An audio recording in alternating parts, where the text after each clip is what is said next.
အားလုံးပဲမင်္ဂလာပါဒီနေ့မှာကျွန်တော်တို့ Manchester United အသင်းနဲ့ Manchester City ကိုအသင်းကျွန်တော်တို့ Old Trafford ကွင်းကြီးမှာကျွန်တော်တို့ရှင်ပြိုင်ကစားတော့မှာဖြစ်ပါတယ်ဒီနေ့တင်းဘက်ကိုကြည့်လာရဟာနှစ်သင်းလုံးကမတူညီကြဘူး United ကအရာရာပြတ်သုံးခြင်းကိုဥတီနေမယ်လို့တစ်ဖက်တင်းမှာရှိတဲ့ Manchester City အသင်းကတော့အားလုံးကအကောင်းဘက်ကြီးဖြစ်နေတယ်စင်မညိုကိုကျွန်တော်တို့အားဖြည့်ထားတဲ့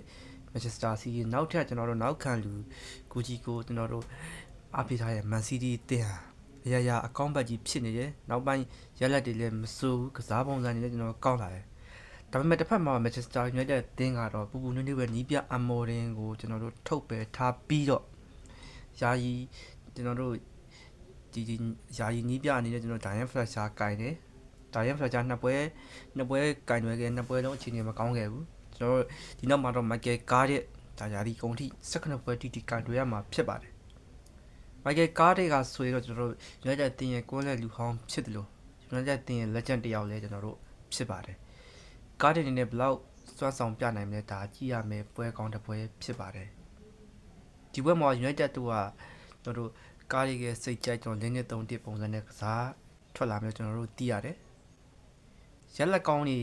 ရအောင်လုပ်ပေးနိုင်တော့ဒါကားရဲ့အတွက်ဒါ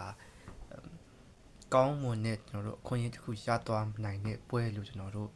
ညှော်ရလောက်တယ်ဒါပေမဲ့ဗျာကျွန်တော်တို့များကြီးကိုကျွန်တော်ညှော်လင့်လို့တော့မရဘူးရွေးတက်အနေနဲ့အများဆုံးကျွန်တော်တို့တည်လောက်ပဲကျွန်တော်တို့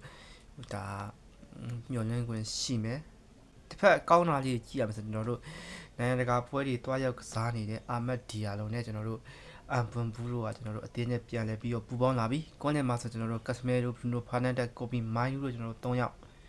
နောက်အနေနဲ့ကျွန်တော်တို့ဥကာဒေးရှိတယ်တိုက်စစ်ပိုင်းမှာဆိုတော့ကျွန်တော်တို့မာတီယက်ကွန်ညာရှိမယ်အမ်ဘူဘူးရှိမယ်ကျွန်တော်တို့ပဂျမင်စကိုတို့ကျွန်တော်တို့အုပ်စုကျွန်တော်တို့ရှိနေမယ်နောက်ပိုင်းပွဲကြီးမှာကျွန်တော်တို့ပဂျမင်စကိုကကျွန်တော်တို့ဂိုးလေးတွေပြန်လဲပြီးတော့ရရှိလာကျွန်တော်တို့မစိုးဘူးလို့ပြောရမယ်တစ်ဖက် Man City အနေနဲ့ကြည့်ရမယ်ဆိုတော့ဒါနောက်ခံလူတွေနာနေပြီမယ်လို့ကျွန်တော်တို့ဒီကသူ့ရဲ့ကွန်းလဲပိုင်းကလုံးဝ United ရဲ့ကွန်းလဲကိုလုံးဝ dominate လုပ်ထားနိုင်တဲ့အပိုင်းတွေရှိတယ် Rodri တို့ဒါ Rodri ဥဆောင်တဲ့ကွန်းလဲက United ရဲ့ကွန်းလဲကိုကျွန်တော်တို့ဒါသီးရမှာတေးကြတယ်တိုက်စစ်ပိုင်းမှာဆိုရင်တော့ကျွန်တော်တို့ဒိုကူရှိမယ်စင်မညိုရှိမယ်အလင်ဟာလန်ရှိမယ်ဗျာတိုက်စစ်ကြီးတော့လုံးဝကြောက်စရာကြီးပါ United ခန်းစစ်ဘလောက်ထိဒီတိုက်စစ်3ယောက်ကိုကျွန်တော်တို့ထိချုံနိုင်မလဲကျွန်တော်တို့စောင့်ကြည့်ရမယ်ပွဲကောင်းတစ်ပွဲဖြစ်တယ်ညီကိုအနေနဲ့ကျွန်တော်တို့ဒါပွဲစ